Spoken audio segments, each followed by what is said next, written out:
Aujourd'hui, on vous parle des rats de Wistar.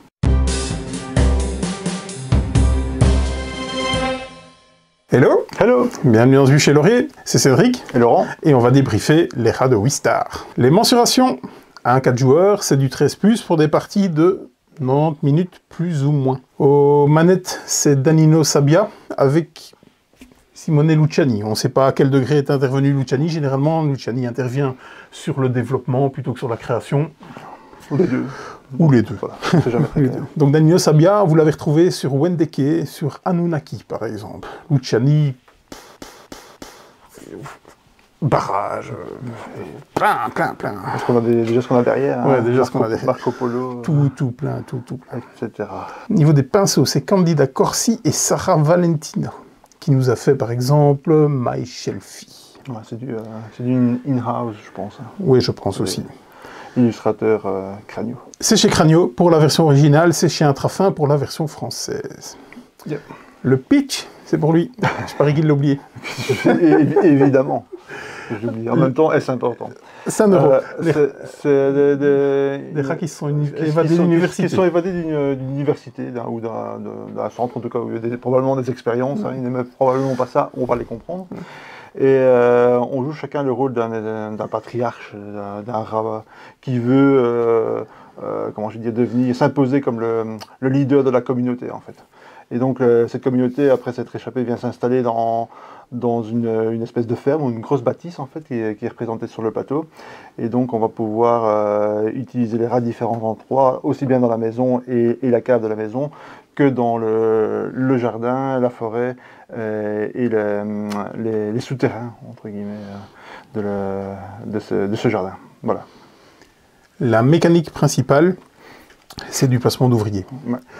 De la pose de cartes, de la gestion de ressources, avec des contrats réalisés. C'est un placement d'ouvrier avec point d'action. Placement d'ouvrier, point d'action. Très important parce que ça, c'est vraiment le cœur du jeu. Vous avez cette rondelle où on va venir se placer, qui va être les actions principales, qui vont être bonusées par le nombre de petits rats que vous avez développés, déployés. C'est plus que bonusé, hein, c'est déterminé par, oui. Quasiment, pour les actions principales en tout cas. Le twist, comme je viens de le dire, c'est vraiment l'action principale que vous allez faire. Donc vous allez vous placer sur une rondelle d'action, que là, quoi qu'il arrive, vous ne ferez qu'une fois l'action que vous allez placer, peu importe ce que vous avez autour de ça. Bien entendu, c'est des emplacements uniques, donc s'il y a 2 slots de disponibles, vous ne pouvez pas y aller 2 fois au même endroit. Vous allez faire l'action principale, donc cette action de la rondelle, avant ou après les actions extérieures. Ça, peu importe, c'est vous qui modulerez. Mais les actions extérieures, qui sont toujours fixes, elles, par contre, donc la rondelle va se déplacer de 60 degrés à chaque tour. Par contre, au niveau des actions fixes, là, ça ne bougera vraiment pas, mais ça va être la puissance de votre action. C'est-à-dire que, par exemple, ici, l'action exploration pour le joueur jaune, il pourra la faire jusqu'à 4 fois, parce qu'il a 4 petites souris dans le quartier. Le quartier, vous en avez 3 différents. Vous avez la plaine, vous avez un peu la forêt et vous avez un peu les souterrains qui sont ici. Ça, c'est vraiment le twist principal. C'est cette action de rondelle qui va bouger de tour en tour et avec l'action qui est fixe, que vous allez pouvoir faire plus souvent. Le reste, donc, c'est pas novateur, hein, ce qu'il y a là. Et le reste est somme toute fort classique. Oui, hein, c'est un briquement de mécanique assez connu, mais... Rejouabilité, variabilité. Variabilité d'abord. Ouais, variabilité... Waouh. Ça veut dire, au niveau de la roue, les quartiers sont pas prédéfinis, vous les mélangez, vous les posez comme vous voulez, donc ils sont jamais côte à côte. Dans la maison, par exemple, au niveau des pièces à explorer, là aussi, ce sont des cartes, il y en a en plus, donc elles ne seront jamais au même endroit, vous en aurez toujours un setup qui va bouger. Au niveau des... pas toutes utilisées. Non, au niveau des tuiles souris, même chose, il y en a encore plein dans la boîte qui ne seront jamais au même endroit. Il y a la partie haute de la bâtisse, la partie basse de la bâtisse. La partie basse de la bâtisse, on va passer sur des éléments gris, donc des souris grises et des cartes grises. Là aussi, il y en a plus que de raison. Par contre, la tuile fromage, là, il n'y en a qu'une, elle vaut 6 points de victoire, et le deuxième joueur, quand vous ne jouez pas à 2, pourra prendre une deuxième qui vaudra 3 points de victoire. Il y a des objectifs communs. Ils sont quand même un peu moins nombreux, je pense. Il y a quand même un beau petit paquet. Oui, il y a une belle... À mon avis, il y a une bonne vingtaine de cartes au niveau des objectifs. Donc là, oui. Ça revient toujours à peu près le même, évidemment. Au niveau de la variabilité, vous avez d'énormes paquets de cartes, hein, vraiment. Vous avez plus de 100 cartes, parce vous avez deux types de cartes. Vous avez des grises et des jaunes. Au niveau des grises, vous en avez une centaine. Au niveau des jaunes, vous en avez à peu près 80. Donc là, vraiment, il y a... Les jaunes étant un peu plus puissants. Les jaunes sont, plus coûteuses, sont nettement plus punchy et bien plus coûteuses à mettre en place. Voilà, il y a beaucoup de variabilité. Au niveau du plateau joueur, par contre, là, c'est figé, vraiment. Donc, vous avez toujours les mêmes petits éléments bonus à débloquer qui sont toujours au même endroit. Vous avez le même nombre de points de victoire pour l'excavation et pour la fabrication des lits. Ça, c'est fixe. Ça restera toujours là-dedans. Donc, au niveau de la variété... pas mal de points de victoire sur le plateau à débloquer, d'ailleurs. Oui. Et donc, ce sera toujours les mêmes points. Ouais. Donc, au niveau de la variabilité, c'est vraiment sur le plateau central que ça va se passer, où là, il va y avoir plein de choses. Au niveau joueur, plateau joueur, c'est plutôt au niveau des cartes que les joueurs vont jouer qu'il y aura de la variabilité. Oui, clairement. Elles sont toutes assez identiques. Ouais. Au niveau de la rejouabilité, oui, il y en a, parce qu'il y a deux ou trois axes stratégiques. Certains plus évidents que d'autres. Oui, s'ils se mélangent, finalement. Clairement, parce qu'au final, on va tous se faire plus ou moins. Donc, si on fait l'exploration, c'est ces cartes-ci qui vont assez bien driver les cartes qu'on va prendre, qu'on va construire. Et tout va partir un peu de là, en sachant que le plateau, il va falloir de toute façon débloquer un maximum de choses. Et le jeu nous amènera de toute façon à le faire. Donc c'est ce côté-là où on peut en revenir un petit peu à la rejouabilité. C'est ce côté-là qui est un petit peu répétitif, c'est qu'à chaque partie, on va quasiment débloquer tout le plateau. Et je dis quasiment, on peut même enlever le quasiment. Hein. On va le faire quasiment à chaque fois. Donc, sauf quand vous ratez votre partie. Sauf quand on rate votre partie, ça peut arriver. Ou quand on vraiment se concentre sur d'autres choses. Parce qu'il y a pas mal de points sur les cartes aussi. Donc le poids à la cible, c'est du 3,31 sur BGG. Je le trouve bien dans cette cote-là. Est-ce que c'est de l'expert pour moi? Pour moi, oui, mais vraiment de l'expert d'entrée de gamme. On n'est pas sur quelque chose où vous sortez avec le cerveau cabouillis. Par contre, il y a quand même énormément d'anticipation, avec ces trous qui tournent, avec vos petits rats qui vont donner un peu plus de puissance. Donc tout s'anticipe. Ouais. La force est primordiale, en tout cas, pour chaque action que vous allez faire. C'est sûr, il faut essayer de faire comboter un maximum. Il y a pas mal de choses qui se tiennent quand même, donc il faut pas faire n'importe quoi. C'est pas compliqué, c'est pas une imbrication non plus monstre, mais il faut quand même réfléchir 2 minutes pour faire quelque chose de correct. Après, on peut très bien s'amuser en faisant un peu n'importe quoi, mais si on veut être concurrentiel un minimum, il faut quand même réfléchir. Oui, parce qu'en termes de règles, je pense que le jeu est expliqué en un bon quart d'heure, sans plus. C'est peut-être un petit peu plus quand même. C'est pas très lourd. Comment tu rentres dans les détails, ça dépend à qui on s'adresse aussi. Moi, je qualifierais ça d'initié plus ou comme tu dis, expert léger. Au niveau du matériel, on est sur une boîte qui coûte entre 55 et 60 €, ça dépend où vous la procurez. La boîte déborde. Il y a plein de matos, vraiment plein de matos, plein de cartes, plein de jetons, plein de tout.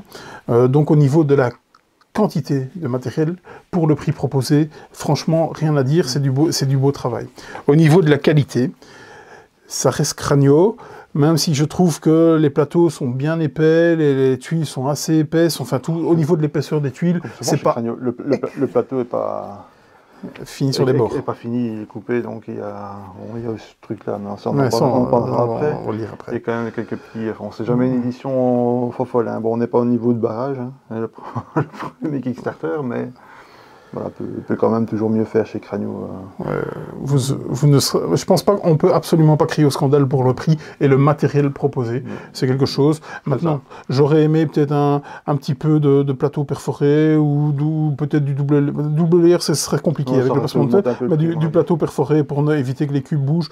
On chipote vraiment, on va dans le détail. C'est pas très grave. Parce que vous avez par exemple des meeples qui sont pris en seal screen. Donc c'est aussi un petit point de détail assez sympa. Au niveau de l'iconographie... Les ressources sont un peu petites aussi. Les ressources un peu petites, mais les ressources sont taillées. Donc voilà, moi j'ai pas grand-chose à dire. Et puis un jeu, c'est pas... Oui, ce n'est pas que le matériel, clairement pas. Il faut payer le développement.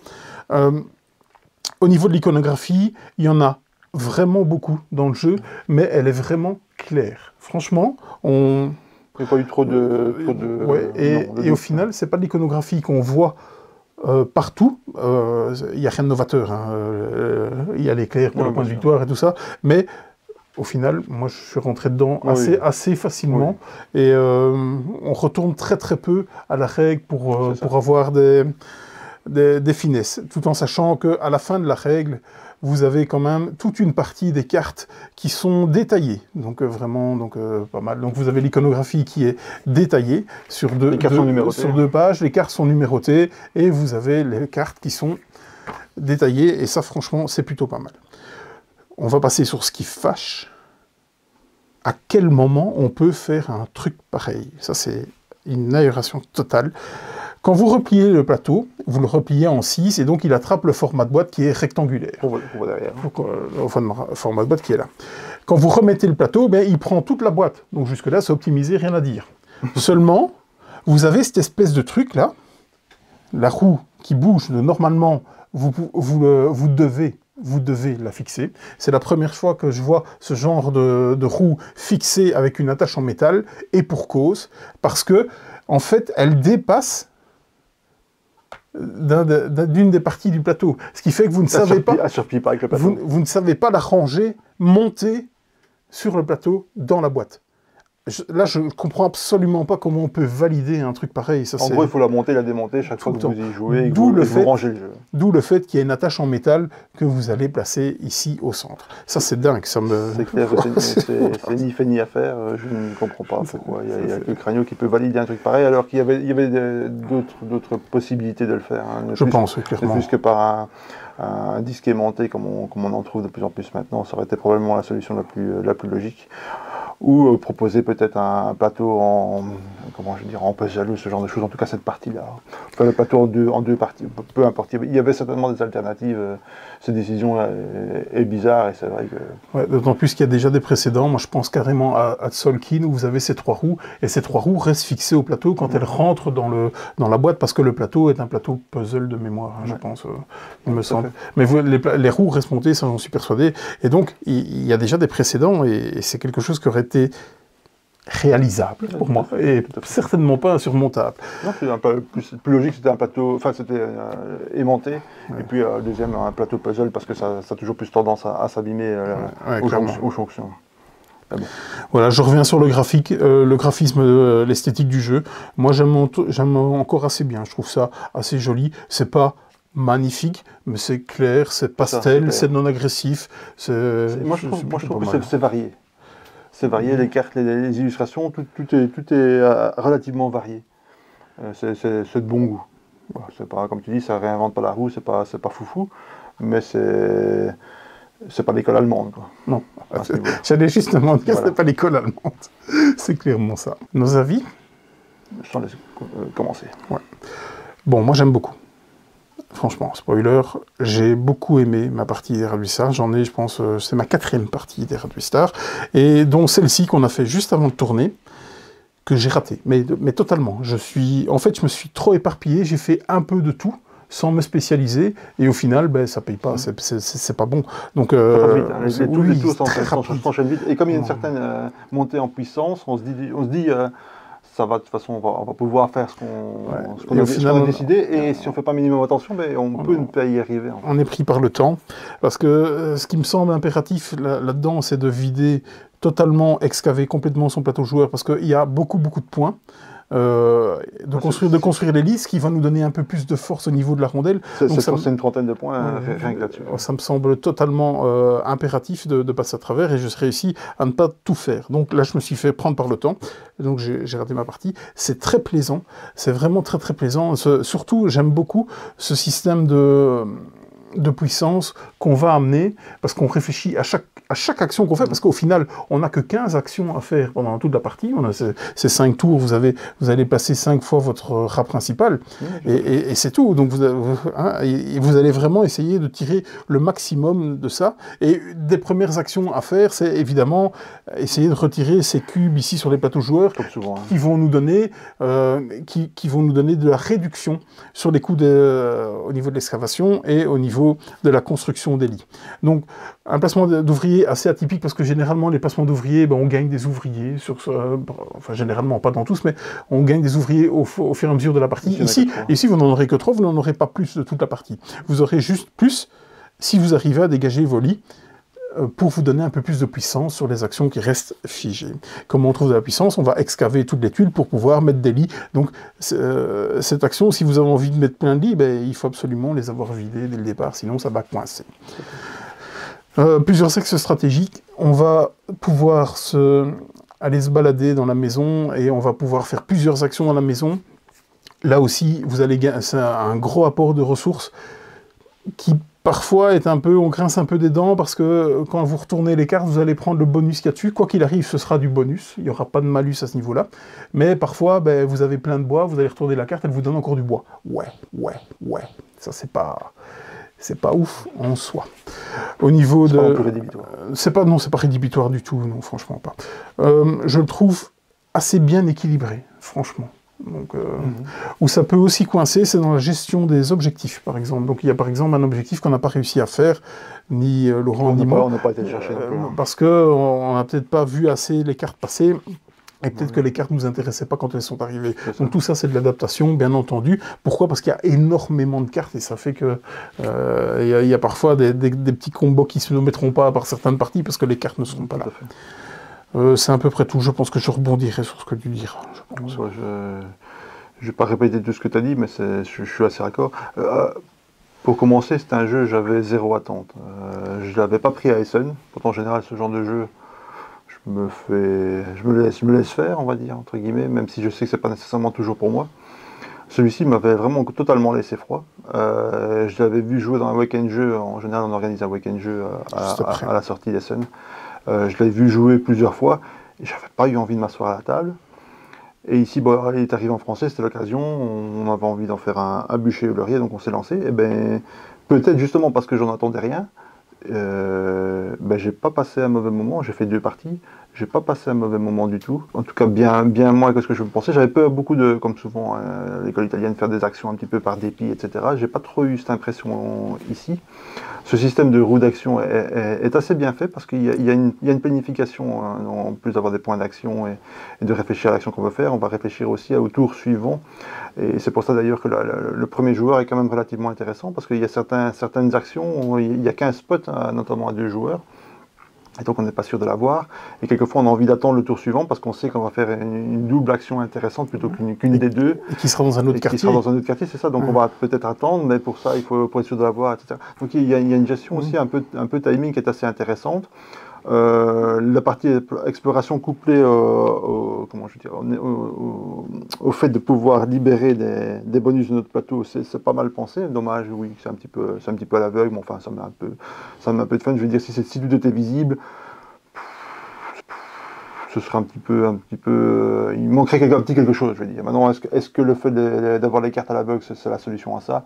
Je sais pas, peut-être que j'aurais peut-être fait ça un petit peu différemment ici. Mais l'idée, en tout cas, d'avoir des espèces de petits objectifs sur les cartes en fonction des lieux qu'on visite dans la maison, qui permettent de libérer, si on les remplit, certains bonus qui sont quand même, certains sont quand même assez indispensables. C'est pas mal pensé. Oui, il y a pas mal de chouettes choses. Les cartes, c'est des cartes un petit peu à la Terraforming Mars, avec des badges. On a vu ça pas mal de fois, mais ça fonctionne toujours. C'est toujours agréable de faire ces espèces de collections de badges pour pouvoir justement remplir ses objectifs dans la maison et en même temps les objectifs communs à tout le monde. Donc ça c'est pas mal. Ouais, c'est plaisant. Le petit bébol, c'est sur le plateau. À chaque partie, on va tout faire. Regardez pas mon plateau du coup. Moi j'ai pas fait non plus, mais on va quasiment tout faire. C'est parce qu'on l'a pas fait. J'ai joué un petit peu ici en dilettante, j'ai fait d'autres choses, mais la plupart du temps on va prendre ces 30 points là parce que c'est 30 points relativement faciles à prendre. Oui. Le reste après ça va être principalement sur les cartes et il va y avoir un tout petit peu ici sur les objectifs, mais c'est principalement les cartes. Donc les cartes ça dépend aussi comment elles arrivent, dans quelle ordre, celles qu'on peut avoir, celles dont on a besoin, etc. Donc il y a toujours ce côté-là, côté fun. Donc il y a ce petit côté tableau de cartes qu'on construit qui est pas désagréable et qui vient se greffer de manière relativement harmonieuse au reste. Non, un chouette jeu, un chouette format. Ici à deux, on l'a joué en moins d'1 heure. S'il n'y avait pas la mise en place qui est quand même un petit peu longuette par rapport à ce qu'il propose, c'est un petit peu comme le Château Blanc. C'est un jeu qu'on sort facilement, on fait une petite partie, à la limite on en refait une deuxième dans la foulée. Voilà, est-ce que c'est un jeu à poncer? Est-ce que c'est un jeu j'achèterais? Probablement pas. Mais j'ai passé un bon moment et il y a de quoi faire quelques bonnes parties, je pense. Voilà, donc, parce que je pense que la courbe de progression est là quand même. Hein, il y a une courbe de progression, surtout que il y a beaucoup de cartes, si tu commences à les connaître un petit peu, déjà c'est plus facile, tu vas peut-être essayer d'aller chercher certaines plus que d'autres, notamment les cartes objectifs aussi ici, même si elles sont retournées, il n'y en a pas 50 000 non plus, hein, donc tu vas plus ou moins savoir un petit peu ce qu'on attend de toi là-dedans. Quand on voit un peu nos scores moyens sur les 4 parties, je suis entre 50 et 70 points, et quand je vois la piste de score qui va jusqu'à 100, on se dit est-ce que c'est juste pour arriver à une harmonie sur le plateau, mais je pense qu'il y a certainement moyen de frapper beaucoup plus fort que ce qu'on a fait, en optimisant au mieux ça. Donc ouais, moi je suis conquis, j'aime vraiment beaucoup, je suis en train de lire le solo, j'ai très envie de voir ce qu'il vaut en solo. C'est une des configs que j'ai pas encore testé. J'ai testé à 2 et à 3 joueurs. J'ai pas spécialement envie de le tester à 4 par contre. Je sais pas, parce qu'il y a parfois... Je pense que 3 c'est le 3, ouais, c'est pas mal, parce que... souvent avec ce genre de jeu. Parfois, des fois, ça tanque un petit peu. En fait, pourquoi? Parce qu'on a besoin d'amener toutes nos petites souris là au bon endroit pour frapper plus fort. Et donc, on va essayer d'anticiper à la limite nos 3 tours dès le départ. Et donc là, ça tanque un tout petit peu. Donc, j'ai un peu peur de cet effet-là à 4 joueurs. Je vois pas spécialement ce qui pourrait ramener en termes d'interaction. Probablement, pour ceux qui aiment les jeux un peu plus tendus, ce sera probablement un peu plus tendu. Ah oui, au niveau de la roue, ça c'est sûr. Hein. Oui, la roue d'action, la tension est belle. Ceux qui aiment ça, oui, il y a cet intérêt de jouer à 4 peut-être plus que 3, où ça doit être un tout petit peu plus. Je n'ai pas vraiment regardé les différences, mais à mon avis, ça doit être un petit peu plus loose à 3 qu'à 4. Ouais. Maintenant, ça ne peut pas changer énormément, à part en durée de partie, évidemment. Ouais. En termes d'interaction, elle est là, sans être méga violente. Je vais m'expliquer tout de suite. Parce que il y a des cartes, on peut parler des cartes. On parlera après. En termes d'interaction, en fait, tout va se passer surtout sur la rondelle centrale. Un petit peu ici aussi sur les objectifs. Un tout petit peu sur les objectifs. Et là aussi, parce que ça c'est quand même assez original. C'est les objectifs qui augmentent au fur et à mesure. Donc le premier à faire un des objectifs communs, en fait, il n'a besoin, par exemple... Pas trop compliqué. Oui, c'est ça, c'est pas trop compliqué. Il n'a besoin que deux fois le symbole. 2 fois le symbole, par exemple, le suivant qui veut le faire. Si quelqu'un d'autre veut le faire, il faut 3 fois le suivant, 4 fois. Donc en fait, il y a une course à être le premier parce que c'est plus facile à atteindre. Donc il y a quand même aussi un peu d'interaction là. Et ici, quand on explore, on retourne des cartes, mais on sait quand on l'a retourné, on a un petit peu... Mais évidemment, on a pris éventuellement les ressources qu'il y avait dessus à l'aveugle.